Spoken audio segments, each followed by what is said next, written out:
Inscreva-se no canal, deixe seu joinha, comente com suas sugestões abaixo e compartilhe este vídeo com todos os seus amigos e familiares. Olá você, meu amigo, boa tarde. Olá você, meu irmão, a paz do Senhor. Mais uma vez aqui, feliz por poder comunicar as verdades da Palavra de Deus a você que já conhece e você que pensa em conhecê-la, e quem sabe a você também que nem ainda despertou para essa realidade de que o homem precisa conhecer a Palavra de Deus. Mais uma vez aqui, e feliz inclusive por isso, viu? Muito feliz. E aí, está preparado? Deixa eu me ler um texto aqui que eu te digo o que é que realmente nós vamos falar aqui a respeito do que hoje. Está escrito em Lucas 12, do 16 ao 21, que nos diz o seguinte: E propôs-lhes uma parábola dizendo: a herdade ou propriedade ou fazenda, num português mais nosso, de um homem rico tinha produzido com abundância. E arrazoava entre si, dizendo: que farei? Não tenho onde recolher os meus frutos. E disse: farei isto, derrubarei os meus celeiros e edificarei outros maiores, e ali recolherei todas as minhas novidades e os meus bens. O 19 diz assim: direi à minha alma: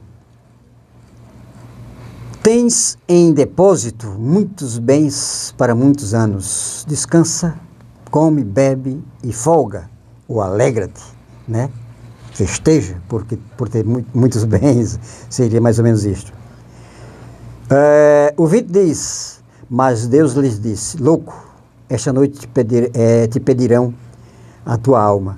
E o que tens preparado para quem será?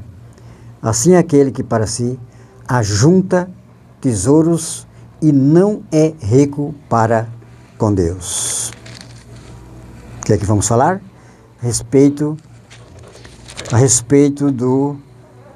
deste rico fazendeiro, de um homem rico.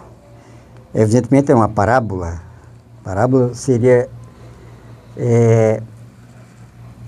semelhante, não é igual, a uma fábula, da literatura brasileira, que deixa uma lição de moral. A parábola na Bíblia deixa uma lição espiritual, por isso a diferença.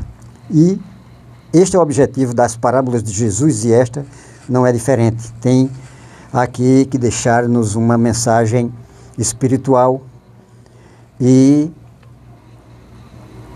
gostaria de fazer o máximo o possível para que você recolha, retire, experimente o melhor do que tem Deus aqui nesta porção de sua palavra. Qual era a situação desse homem rico? Não vou nem chamar de fazendeiro. Nesse tempo, geralmente os ricos eram fazendeiros, existia outra classe comercial, enfim, rica naquele tempo, mas Jesus usou muito isso porque dizia respeito à condição de Israel como pessoas do campo. Qual era a situação deste homem rico? Teve uma excelente colheita neste ano, versículo 16. Sua riqueza foi adquirida honestamente. Veja que ele trabalhou, ele produziu na sua terra, não foi adquirida de qualquer jeito. Ele também foi sábio previdente, que é uma das coisas que nos falta inclusive hoje. Imagina naquele tempo, Foi previdente, providenciou celeiros, isto é, silos para a arrecadação dos seus grãos no volume maior. Foi previdente, foi cuidadoso, Adquiriu honestamente e foi cuidadoso. Contudo, existe uma coisa que nós temos que observar, que é o que eu quero me referir agora a respeito do segundo item, que é sua grande tolice. Provavelmente acontece muito hoje, talvez você esteja se vendo no que vai ver aqui. Preocupou-se único e exclusivamente consigo.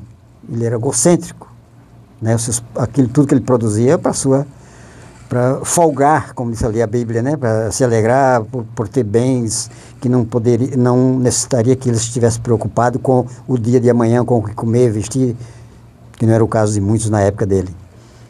Pensou somente nas coisas terrenas, na coisa daqui de baixo, na coisa passageira. enfim, naquilo que é passageiro, que passa rápido, pois a vida é muito rápida para se exaurir. Desconheceu a verdadeira riqueza, versículo 19.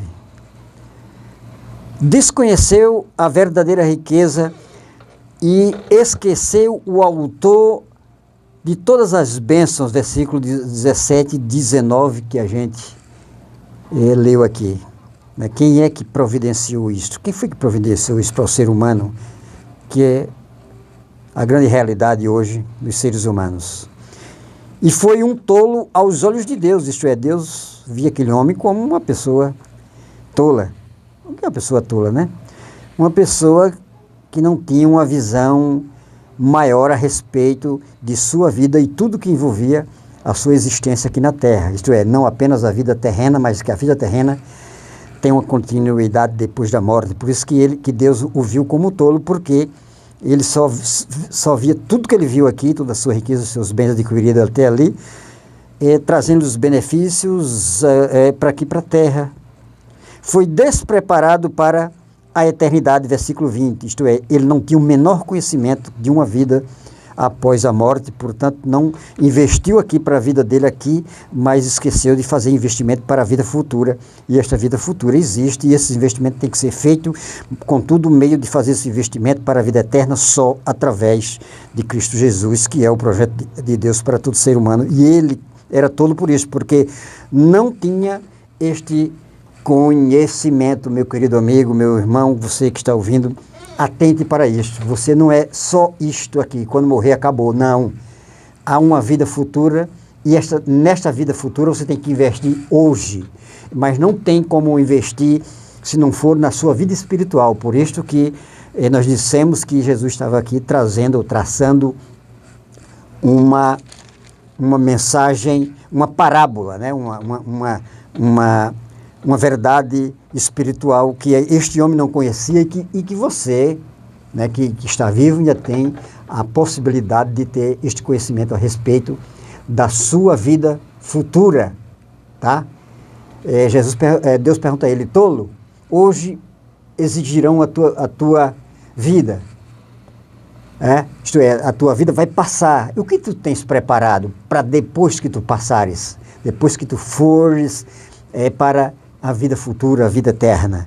É isto que faltava para este homem, um homem tão inteligente, um homem sério, um homem honesto, mas precisava conhecer uma outra vida que não sei se, a Bíblia não relata que se ele teve, mas parece-me que não teve, e talvez seja o seu caso, seja uma pessoa bem-sucedida, uma pessoa que lutou na vida, uma pessoa séria, honesta, enfim, mas falta conhecer essa verdade que este homem rico aqui não conheceu.